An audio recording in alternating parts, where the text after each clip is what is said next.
This is the Democratic Voice of Burma. Hello and welcome to DVB English News. I'm Adam.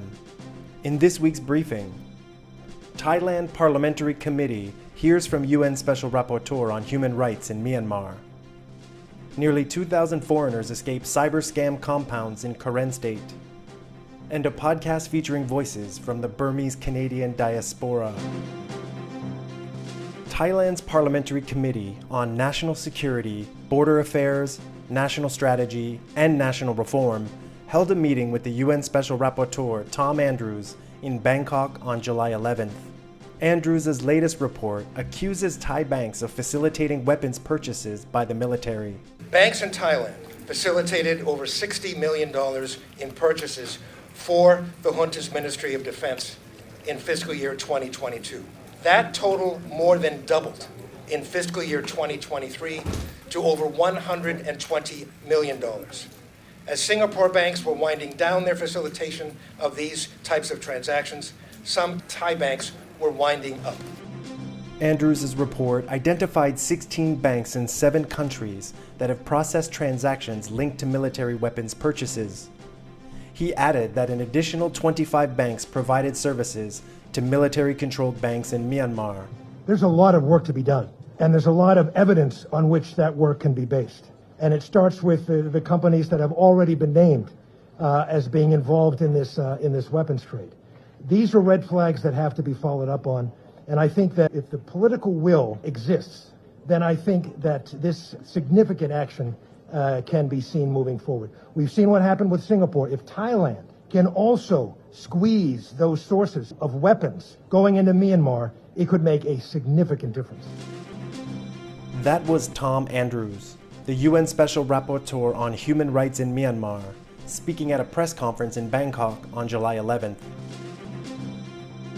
Thailand's Channel 3 TV News reported this week that a total of 1,843 foreigners were arrested in Mae Sot, Thailand from October 1st, 2023 to July 8th.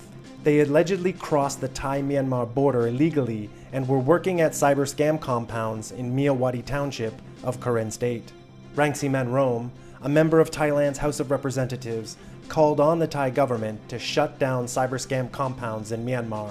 Rome added that 12 foreigners, including 11 Moroccans and 1 German, requested assistance from the Thais and were rescued from a cyber scam compound on July 5th. Michelle Moore is the Chief Executive Officer at Global Arms Inc., an anti-trafficking group based in Mae Sot, Thailand. When Global Arms is notified by a victim or an embassy, a family member, or referred a case by the government or another NGO that there's a victim of or a potential victim of human trafficking coming out of the cyber scamming compounds, we are able to either recover them in town if they've been dropped or meet them at immigration. At times we've done interceptions if they're being sold in between compounds. We provide them a safe place to stay and we explain to them what the next steps are, how the Thai system works and how to report to immigration. Also then explaining how the national referral mechanism works and how we can best assist them on the ground. We help them get in touch with their families if that hasn't already happened, and then their embassy, and then walk them through that next process and help them report. And hopefully then they go through the NRM and they're potentially identified as a victim, and then they can go into the system and repatriate home. At times, if they're not identified as a victim, then they normally go under the Immigration Act as an immigration violation or a visa overstay, and then they go into immigration detention and through the system that way and are transferred to immigration detention in Bangkok, where it's then up to their friends and family to book a ticket for them home. That was Michelle Moore, the CEO of Global Arms Inc., an anti-trafficking group working in Mae Sot, Thailand. Napas Thane is a Canadian master's student at the Monk School of Public Policy and chair of the Myanmar Culture Club at the University of Toronto. He's the host of a new English language podcast called Talking Burma, which is produced by the Burmese-Canadian Association of Ontario. We are trying to uncover stories from people who are from Burma or people who do work on Burma and share these kinds of stories, these oral histories with the Canadian public and our Burmese diaspora in Canada and around the world, so that we have a record of these stories that are available so that people can look back on them, learn more about our communities and what's being done.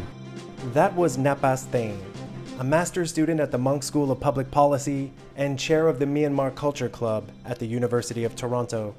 Talking Burma podcast was initiated by the Burmese-Canadian community to explore the lives, stories, and work of people from Myanmar.